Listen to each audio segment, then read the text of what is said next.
myself before God and in the presence of this assembly to pass my life in purity and to practice my profession faithfully.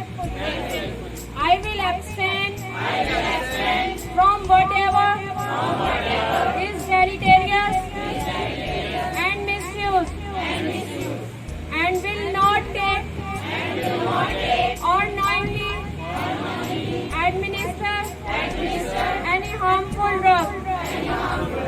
I will do all in my power to maintain and elevate the standard of my profession and will hold in confidence all personal matters committed to my keeping and all family affairs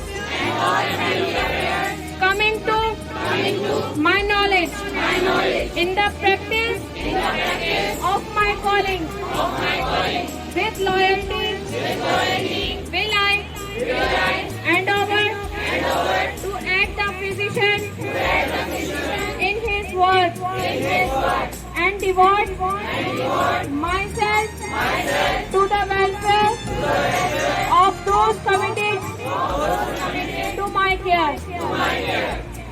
Thank you.